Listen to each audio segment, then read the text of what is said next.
Bonjour à tous, c'est Jean-Luc Roux sur sa chaîne YouTube.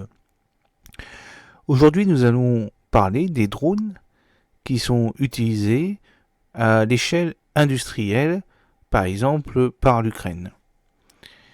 En effet, comme vous le savez, au niveau de la guerre, les engins militaires de type drone font partie désormais de l'arsenal de certaines armées depuis des décennies, mais surtout depuis au moins un an. Et ils sont longtemps restés cantonnés à des usages spécifiques. Pourtant, sur le front ukrainien, nous voyons ces armes bon marché qui prennent une nouvelle dimension. Ces dernières semaines, les drones ont fait preuve de leur importance stratégique dans la guerre en Ukraine. Ils ont fait leur apparition dans les années 80, mais c'est la première fois que ces équipements sont déployés dans un conflit de haute intensité. Pendant l'affrontement entre l'Arménie et l'Azerbaïdjan, ou Haut-Karabakh, l'utilisation massive de drones avait été révélée, mais la guerre en Ukraine offre un aperçu des résultats de leur utilisation à une échelle industrielle. Reconnaissance, collecte d'informations, aide à la visée pour l'artillerie, frappe. Ces engins occupent des rôles divers, mais se sont révélés être un élément incontournable. Une importance qui se reflète dans le nombre de drones utilisés. L'Ukraine engage sur le front 10 000 nouveaux drones par mois. Ce sont des quantités qui auraient été tout à fait inimaginables dans des conflits il y a 5 ou 10 ans, souligne Alexandre Vautraver, rédacteur en chef de la revue militaire suisse. Pour avoir un ordre d'idée, dans les années 2010, en Afghanistan, les contingents français et britanniques avaient déployé sur place 1500 engins téléopérés. Ce chiffre de 10 000 drones recouvre cependant des réalités différentes. Certains sont de conception militaire, d'autres prévus pour un usage civil. Leur nombre est aussi très important car ils sont régulièrement détruits. Au bout de quelques semaines, les forces russes connaissent les signatures électromagnétiques de ces drones, à quelle altitude ils opèrent, etc. Les taux de perte sont donc catastrophiques. Il faut sans arrêt trouver de nouveaux types de drones, poursuit Alexandre Vautraver, qui occupe également la fonction de directeur scientifique du Centre d'histoire et de prospective militaire. Alors, des drones russes, iraniens et turcs. Quand on parle des drones en Turquie, en Ukraine, en Russie, certains noms s'imposent. Le turc Bayraktar, l'iranien Shahed et le russe Lancet. 3 engins, 3 pays et des objectifs différents. Des 3, le Bayraktar est le seul à ressembler à un petit avion pilotable à distance. Il appartient à la catégorie des drones dites MAL et nous l'avons vu dans précédentes vidéos. Moyenne altitude, longue endurance. Et est capable aussi bien de remplir des missions de surveillance que de mener une frappe. Encensé par les forces ukrainiennes dans les premiers mois de la guerre, il présente l'avantage d'être beaucoup moins cher que ses concurrents dans cette même catégorie. Les Turcs ont réussi à concevoir ce drone très bon marché, car contrairement à ce qu'il se fait en Europe, il n'y avait pas d'exigence de souveraineté. Ils ont utilisé des pièces venant notamment du Canada et des États-Unis pour assembler un drone peu coûteux. Petit à petit, ils ont réussi à le vendre et ont commencé à développer localement la production de certains éléments. Depuis la démonstration de son utilité, il a été commandé par les armées de nombreux pays, particulièrement en Afrique, notamment au Togo, au Niger, au Mali et en Tunisie. Les 2 autres drones, utilisés par l'armée russe, appartiennent eux à la catégorie des munitions rôdeuses, aussi appelées drones suicides. Ces engins se rapprochent plus d'un missile intelligent que d'un avion. Déjà utilisé en Syrie, le Lancet de conception russe. Cette semaine, la Tribune de Genève révélait par ailleurs que le fils de l'ingénieur qui a conçu ces drones, effectue un stage cet été à Genève dans un institut de l'ONU spécialisé dans le désarmement. Depuis le début de la contre-offensive ukrainienne, il a démontré sa capacité à viser les batteries d'artillerie, notamment les armes fournies par les pays occidentaux. Selon les estimations, son prix serait compris entre 30 000 et 40 000 euros. Les drones Shahed iraniens, également déployés en Ukraine, sont eux aussi réputés pour leur faible coût. C'est leur principal atout, puisque, à la différence d'autres drones kamikazes, ils ne peuvent pas changer de cible en cours de route.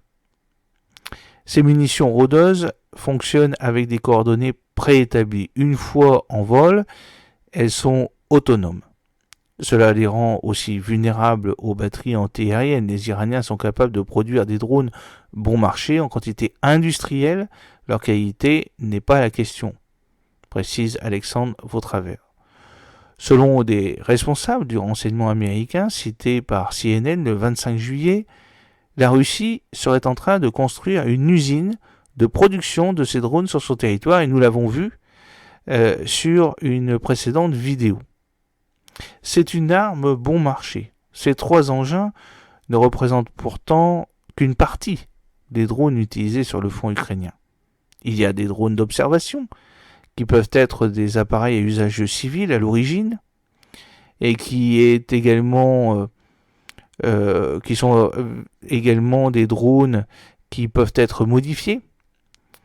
N'importe quel drone peut avoir un usage d'observation pour guider l'artillerie, des assauts terrestres dans les tranchées ou de la reconnaissance. L'appui à l'artillerie, par exemple, permet d'économiser les munitions en rendant les frappes plus précises. Sur le terrain, des drones à décollage vertical destinés aux loisirs de construction chinois DJI côtoient des munitions rôdeuses polonaises Warmate ou américaines Swissblade, ainsi que des micro-drones comme le Black Hornet, un engin de reconnaissance de 16 cm de long et quelques dizaines de grammes de conception norvégienne. Les drones civils peuvent être adaptés pour y fixer de petites nacelles fabriquées avec des imprimantes 3D, pour y glisser des grenades. L'Ukraine dispose également de ses propres capacités de production. En mai dernier, le pays avait marqué les esprits en envoyant sur Moscou des drones kamikazes surnommés le BA-Vert, conçus par une association d'entreprises de l'industrie de défense ukrainienne. À partir de 2014 et de l'invasion du Donbass, ces Ukrainiens ont ainsi développé des drones à décollage vertical capables de larguer des obus anti-chars pour un coût de l'ordre de 20 000 euros, ce qui est ridiculeusement peu cher. Mais il y a toujours une domination américaine. Outre leur importance sur le plan stratégique, les drones déployés en Ukraine permettent aussi de limiter les coûts en armement. Un F-35, avion de combat américain, c'est 41 000 $ l'heure de vol. Un drone lourd est quasiment 10 fois moins cher en vol. Ils sont moins coûteux à l'unité et on peut se permettre d'en perdre un sans mettre de vie en danger. Pour des armées qui doivent faire de plus en plus d'économies, ce sont des équipements très intéressants. De nombreux pays sont aujourd'hui en marge de réaliser des programmes de production ou de développement de drones, mais les États-Unis restent en position dominante, particulièrement dans le domaine des drones lourds, à grand rayon d'action, avec notamment le Reaper MQ-9 du constructeur General Atomics.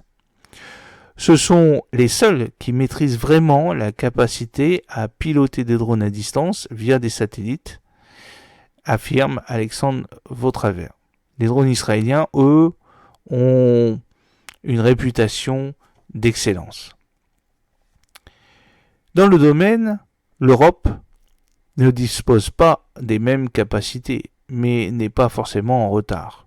En février 2022, l'Italie, la France, l'Espagne et l'Allemagne ont attribué un contrat de plus de 7 milliards d'euros à un consortium mené par Airbus pour développer l'Eurodrone, un drone mâle de la taille d'un petit avion.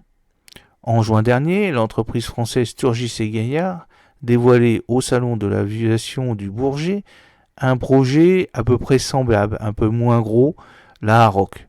Et il y a 2 vidéos sur ma chaîne YouTube à ce sujet. C'est un développement industriel local, sur fonds propres et sans argent public, qui est en plus compatible avec les outils de l'armée française puisqu'il réalise la station de contrôle du patroleur, le drone de reconnaissance déjà en action de la société Safran. Mais face à la démonstration de leur pouvoir de nuisance en Ukraine et leur facilité d'utilisation qui pourrait séduire des groupes terroristes, se pose surtout la question des moyens de défense à produire face à ces armes.